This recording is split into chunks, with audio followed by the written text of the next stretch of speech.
Welcome, my friends, to the first video in the Alpha 21 Developer Livestream recap series. That's right, Alpha 21 is almost here, and I stayed up late watching the livestream and asking the devs questions, and I have it all summarized for you right here. The topic of this first livestream was general gameplay changes and new features. And it was hosted by senior developer Lathan, as well as brothers and co-founders of the Fun Pimps, Rick and Joel Hunick. I've broken down the video into chapters, and there are timestamps below if you need them. If you enjoy this video, don't forget to leave it a like, and if I end up earning your subscription, then welcome aboard. Let's begin. The very first live in-game footage that we get of Alpha 21 comes from Trader Rec's compound within Navezgane here in the Wasteland. We see lots of new things here, including a new White River Trader flag, a custom sign for Rec's shop, and a really well-decorated compound with seeds on shelves and bags of fertilizer in piles out front. He's got some boxes of alcohol sitting around. What a surprise, right? And they tout a whole bunch of just unique environmental objects like horseshoes on the walls and posters. And all 5 trader compounds have been renovated in this very matter. In fact, we're going to see Trader Bob's compound a little bit later on. There's a new tractor out back and this new propane tank as well. And on Twitter, they shared pictures of the new forge and the new workbench, but here we get to see the destroyed versions of those. So these would be searchable but non-working, and presumably you'd also be able to find these in the wild and just harvest them for resources. However, later on in the Q&A, they were asked if these would change appearance, whether they were, for example, the forge, if you put the anvil into the forge, if you put the crucible into the forge, is that going to change the appearance? And they said no. But eventually that's something that they want to do. For now, you'll just have a different appearance for the player version, the working version, and the POI version, the broken version. Now, one of my main predictions for Alpha 21 is that they were going to add a helicopter, and that's because I saw the helipads on the concept art and at Trader Bob's compound and some screenshots that they released on Twitter. And sure enough, there's another helicopter pad here at Trader Rec's, but they did divulge that, without saying it overtly, that this is probably a feature that will be coming to Alpha 22. So here's a look at Trader Bob's compound. Trader Bob also has a nice new fence with barbed wire on the top, coiled barbed wire, some new objects, and they also touted some new military themed objects and new medical themed objects, and so there's just going to be a lot more stuff laying around in the world that just adds to the variety. They showed a screenshot a couple of weeks ago on Twitter that showed a military POI that had HESCO blocks, which are just gigantic boxes that are made out of canvas and have a wire frame mesh, like a steel mesh that just holds dirt. They're like giant sandbags. And so you'll have those blocks available to you in the game. Well, at least they'll be in the game. Not sure if they'll be available or not. And here's the helipad here at Trader Bob's compound. And inside we go, and there's all sorts of decorations in here. There are hubcaps on the wall, there's posters, there's signs, there's gun racks, there's a new vending machine. And as we go into the garage, he's got a whole bunch of vehicles that are suspended up on lifts. And so this is just touted as a new player who hasn't played the game before could walk in here and see, oh, all these are all the vehicles that I'll be able to craft later on. Okay, so now we're going to get into some of the legit POIs. The first one they brought us to was the new prison. This will be a tier 5 questable location, and just FYI, we are in Navezgane right now. Now, I just want to draw your attention to the top right corner. There's this new box up there. It says Navezgane Corrections. There are 5 red skulls, and it looks like there's 1.5 orange skulls. So the 5 red skulls represent the tier of the POI, so 1 skull for every tier. And so the way they describe this is that this is the aggregate difficulty, which also leads to your aggregate loot stage. So the more difficult biome that you're in and the higher tier POI that you're in, the better loot that you'll find, and presumably also the higher the challenge. It was kind of funny because they were talking about this as if it was new, which it's not. This is how the game works right now. It's just now you can see it. There's a graphical representation of it in the corner. And so flashing back to Trader Rect in the Wasteland, you get 2 full orange skulls. Trader Bob out in the desert was 1 skull, and then here in the snow biome, 1.5 skulls, and then if you're in the pine biome, it's no skulls. So they also did talk about the addition of tier 6 POIs. Finally, we're gonna get something beyond tier 5, so I'm really excited about this. They did say that there are over 100 new POIs going into the game, including a whole bunch of new tier 5s. And this is Lathan down in the corner, by the way. This is not me. That was a point of confusion there during the last time I did these developer livestream recaps. But as he's clearing out the prison here, man, there are a lot of zombies in here. This was like a legitimate threatening POI, especially if you were playing on a higher difficulty or with running zombies. Man, this is a real challenge. And as we're kind of walking through here, you'll note that there's a bunch of doors, like cell doors, and currently in the game you can't interact with those, you can't open them, but I'll show you later on, there are a ton, and I mean probably hundreds of new door options coming to Alpha 22, and they look good. So we'll see more about this later. This is Survivor Site number 3. It's a tier 1 POI, but you can see a few of the new shapes. There's some sandbags, there's some like, you know, corrugated metal type things. There's some new pallets. There's this new like military tent setup thing. And the way they were talking about it is like it comes in pieces. So it's not like one big structure. It's a bunch of little pieces that you can kind of, you know, snap together, I guess, when you're building stuff. On the interior, we have a couple of cool new things. There's a ham radio in the corner. There's a TV with like an emergency signal screen on it. And another interesting thing is that when you loot containers now, whether it's a bird nest or a pile of trash or this munitions box, for example, once you're done looting it, it just vaporizes, it's just gone. So you don't have to worry about wondering if you've searched this. So if you're like running down the road and you're searching bird nests and trash, it's all just going to get broken behind you. And that will not be the case for like cardboard boxes or for like main loot stashes. Those will remain. So we'll come back to this place a little bit later on because this was a special quest type, but I want to get through the POI stuff first. As we were rolling around town, we got this little preview of the Hogzilla Ranch LLC, which a lot of people in the chat were speculating that this is some kind of like a Grace type of thing. Maybe there's a new Grace, but then they were questioned directly about new animals and they said no. So I don't know, maybe this is just another Grace thing, or maybe it's just a pig thing, who knows. But as they were walking around, they found this cool, this is not a POI, this is just a part, but it's like a trailer that's full of bodies and also full of crawlers.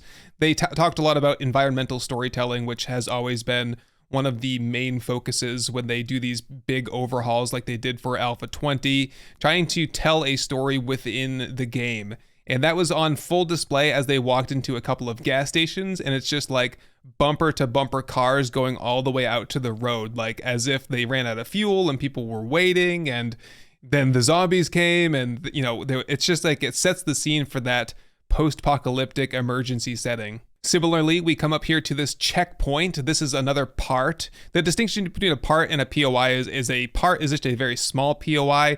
And this one here is just like a roadblock or something where the police would have been screening vehicles or something like that. And it seems to be right adjacent to this other POI. As Lathan walks into the POI, it says NDC Checkpoint 1. And so this is a POI, whereas the one that was in the road is like a part that spawned adjacent to this POI. And you can see the 4 skulls that pop up.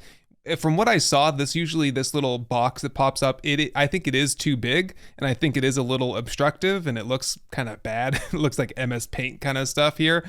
But anyway, it only stays there for like 3 or 4 seconds, and then it disappears. And presumably, I don't think it'll reappear unless you left the POI and came back. We'll see a lot more of the art stuff in the next live stream. They said that next Wednesday, they're going to be bringing in some artists to talk about all the new models and textures and everything that they've been working on. So we saw a whole bunch of other POIs just in passing, but nothing of any significant note. The last thing I wanted to leave you with is the upgrades to random world generations. So during the live stream, Lathan did generate a new map, and this is that map. It took a couple of minutes. They said that the time has been drastically shortened. Right now it takes me about 5 minutes, so I think it seemed like it took Lathan maybe 3 or 4 minutes to make his map, so there's a little bit of improvement there. And what you'll see is that the roads are much smoother. Even though they're going through the mountains, it looks quite natural, and the roads go right directly up to this POI, and they called this a gateway where the road will just kind of naturally lead up to the POI and then continue on. So there's no longer these just like long dead end snaking roads that go to like every single POI. It'll just seem like it's like a stop off of a road. Okay, moving on to questing and quest changes and trader changes. So the first thing to note is that we're now going to have a new quest type. So we saw the introduction of Restore Power quests to Alpha 20. Now we have the introduction of Infestation quests, and they've been talking about this for years. Basically, an Infestation mission it's the same as a regular mission. It's still a clear mission. However, the infestation means that there are twice as many zombies. So if you go to a tier 1, a tier 2 POI that's infested, you can expect instead of having 12 zombies, it's going to have 20, 25 zombies. And so that's what takes us back to Survivor Site number 3. Survivor Site number 3, that was an infestation mission. And instead of having like 4 to 8 zombies that a tier 1 would typically have, there were more like 10 or so. Anyway, there was a moment there where Lathan was trying to level up his quest stage with Trader Bob, and we got a good look at some quest rewards. Most notably, at the top of the list is a crafting skill magazine bundle. We'll talk a lot more about magazines in just a minute, but I just wanted to point out the fact that you can get magazines from your quest rewards, a whole bundle of them, and you get 5 quest reward options by default. You will no longer need Daring Adventurer to get the 5 options here. Now, what Daring Adventurer does is still unknown. If that's been changed, or if you just get to choose more rewards instead of just having more options, we don't know yet. Okay, so we're back at Trader Bob's, and there's some other big changes here. Number 1, you'll see at the top, there is no more secret stash. That has been removed. So we've heard of game stage, we've heard of loot stage, but now they're introducing trader stage. And it's just what it sounds like, basically. It's going to increase the quality of items that you get from the trader. Now, from what I understand based on watching this stream is that a trader will have the entire range of options from, quality 5 auto shotguns all the way down to quality 2 pipe shotguns. However, your access to those higher tier items is restricted based on your trader stage, which is, basically your game stage. And so if you're playing a multiplayer session and you both go to the same trader, one player might see that auto shotgun, but the other player might not because their trader stage isn't high enough yet. All right, let's briefly talk about the new controversial system known as, well, they call it learn by leveling now, but it's basically learn by looting. So right now how it works is you put a point into, say, Miner 69er, and you can instantly craft a higher quality stone hatchet or a pickaxe or a steel pickaxe or, any tool. But now you're gonna have to level those tools up linearly. And so we're looking at harvesting tools right now, and you can see that this is governed by Tools Digest, which is a type of magazine.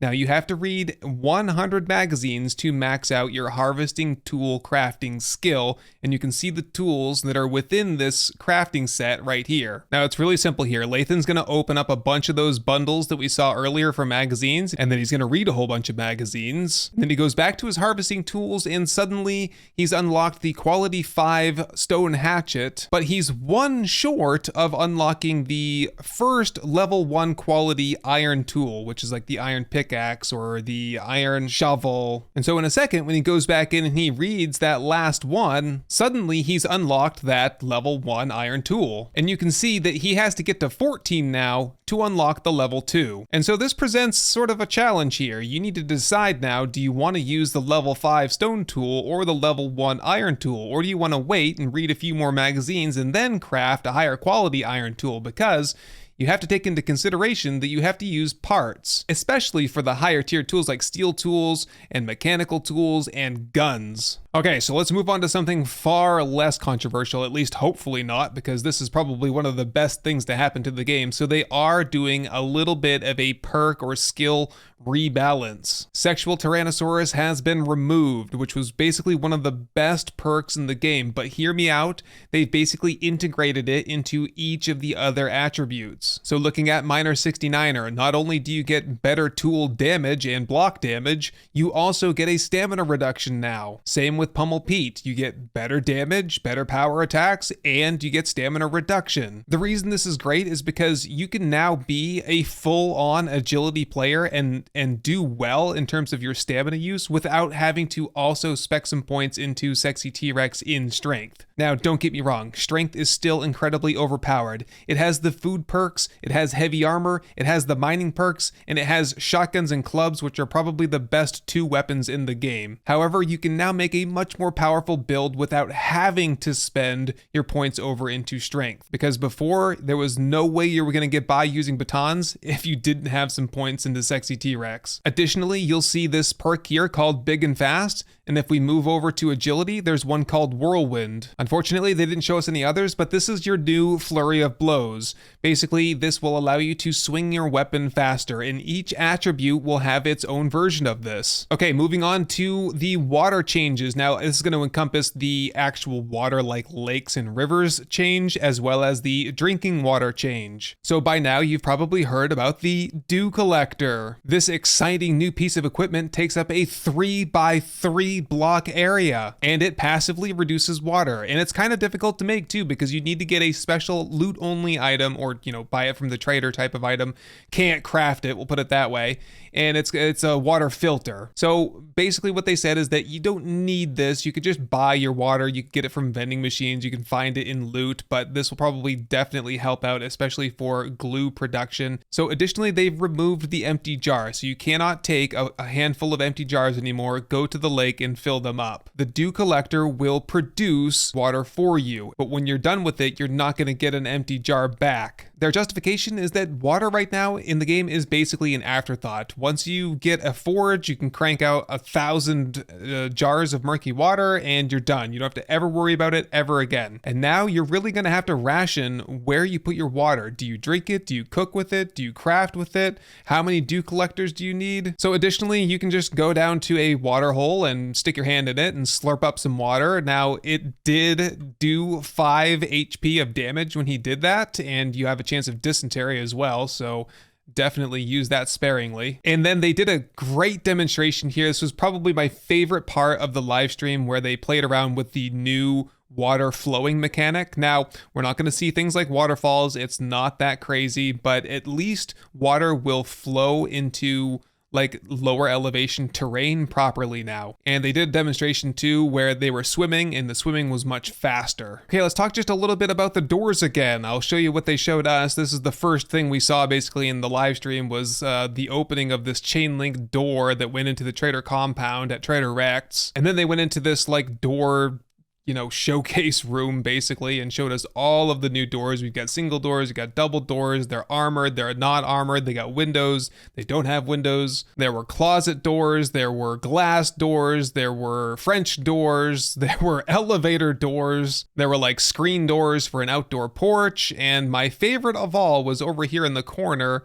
It looks like there's like bunker doors, or maybe they've revamped some of the vault doors, but man, they are looking pretty cool over there, especially those double vault doors right there. Anyway, they also showed us the new destruction mechanic for doors. So basically, if you do enough damage, or the zombies do enough damage to a door, it'll open a hole up, which you can then swing through, stab through, shoot through, throw through, whatever you want to do. It is like, it doesn't have a hitbox anymore. And if you want to completely destroy the door, you'll have to hit like an actual piece of the door that's still there. So there are like literally hundreds of new models, and Decagon Studios is responsible for most of those, and you can go on their website and check out all of the new images, and there's a whole bunch that are on Twitter as well that the Fun Pimps have been posting all along, and you'll see a couple of them here. There's new vehicles, new radios, new lights, and just new everything basically. Interestingly, while I'm right here, there's a new icon for the land claim block, so perhaps that's had a little bit of a renovation as well. There's a new loading screen, which looks just as boring as the last one, really. I did notice this weird new sound that the Lumberjack has. I'm not sure if this is a placeholder or what's going on here. It sounds pretty bad, but then again, the game audio wasn't coming through very well. It was turned down a lot. Not sure what to think of this, but listen for yourself. I'll show you. So let's it off. There's a little bit of Here's a look at the new pin recipes mechanic. So you can just hit A, or you can click this button right here to track the resources needed to craft whatever item you're looking for, and it'll give you a little pop-up in the top right corner that says you need so many of this on the right, and you have so many in your inventory on the left. Vehicles will now be much more fragile than they currently are, and to demonstrate this, Lathan hopped on a motorcycle and crashed into a brick wall a couple of times, and you could really see that it's doing about 9% damage each collision. After completely destroying it, he hops out and then uses some repair kits to fix it, and it took 4 full repair kits in this case, and the amount that you get per repair kit is going to be governed by your Grease Monkey skill. Friend of the channel is pre-built, has finally been heard, and hashtag buff spears has been implemented into the game. Spears are said to be a little bit better in terms of damage. There is no more throw attack with the power attack. It is an actual heavy thrust. They've teased this a long time ago. There are now environmental hazards, and I was hoping for more than just the flame hazards, but that's the only ones we've seen so far. You can see him kind of shooting out of the roof of this POI here. Not sure what's going on because it's got some kind of a gas leak. And then they also went into the Am I Gone funeral home, and there's a cremation room if you've ever been there. And now there's just a flaming trap that's going on in there as well. And you can see the button in the front that will turn it off, and you can go through safely. If you do try to go through these flame traps without turning them off, thinking that, oh, it's just a little bit of fire, I'll just walk through and I'll be fine. Well, they also made that block, that area, like very sticky, so it actually holds you in the fire for an extended period of time, and what Lathan said is that it's basically coded to kill you if you try to go through there without turning it off. In the lower left corner where your buffs are, you'll now see that you have a weak indicator if your armor is degraded. I think we've all at this point gone days or even weeks with fully degraded armor and not even realized it, so now you'll have this to remind you to go in and fix it. You'll also see that when you harvest up materials, it'll show you how much you've recently harvested, as well as how many you have in your inventory right now in parentheses. So just a couple of random notes here. One, we'll be getting Alpha 20.7 soon. We're currently on version Alpha 20.6. 20.7, I think, will include the new Twitch integration, which they've been working on. So finally, the big news in the live stream was the console update, and they provided us with a couple of minutes of pre-recorded footage from their console porting company. They've hired a company out in Australia to help them with the console port. And this is footage right here of PlayStation 5. Now, they did say that this will probably also be coming to the Xbox. However, previous owners of the title will not get like a free pass or a free upgrade, or it won't be like some sort of a download to update their game. They will have to repurchase the game, get a new game. They are still committed to trying to give people a discount. They just don't know if that's possible yet. They have to work with Sony and Microsoft, and there's probably a lot of red tape around that stuff. Okay, last thing here. Release date. When are we going to get Alpha 21? So, wishful thinking is early May, I think. Mid-May is probably more realistic. Well, they weren't going to tell us, and Rick, being Rick, hemmed and hawed, and then finally decided to tell us. They are aiming for early May to mid-May release date. So, probably not May 1st, but hopefully not May 31st. Huge asterisk, right? Because any number of problems could come up between now and then that push the game out further. The Fun Pimps are notorious for not meeting deadlines. They are notorious for giving out dates and then missing them. So I wouldn't be surprised at all if we are looking at a June or July release date, but at least we can hope for May. They did say that they're planning on 3, maybe 4 total live streams. So they're not planning on doing 7 or 8 or however many they did for Alpha 20, where it was like a 3-month drawn out process. They're pretty much there. They've said they're at content lock. They're just working on bugs now. So as soon as they can work out all the bugs, they're going to do the streamer weekend, and then the Monday after, they're going to release experimental. And then they also said that the cycle between Alpha 21 and 22 will be significantly shorter, like not 18 months, like hopefully something more like 6 months. And in Alpha 22, we'll be getting things like new character armor, new character models, perhaps new vehicles, and hopefully even bandits. But that is pretty much it, my friends. Be sure to join me next week for another Developer Livestream recap on Thursday morning. I'll also be there on Twitch on Wednesday night if you want to hang out. I'll also be on Discord if you want to chat with me. as the live stream is going on. So remember guys, next week we'll be going over art, we'll be meeting with the artists, and I'll be there to guide you through it. But anyway, my friends and fellow survivors, it's friggin' 3 a.m. right now, and I've gotta get this video edited and put on YouTube, and then I gotta get some sleep, so I think we can call it a night. Hey everyone, I just wanted to say thank you for watching, for leaving a like, but most of all, thank you to the long list of amazing supporters that you see right here. I hope this episode has earned your subscription, and I can't wait to show you the next one. Best wishes to all, and goodbye.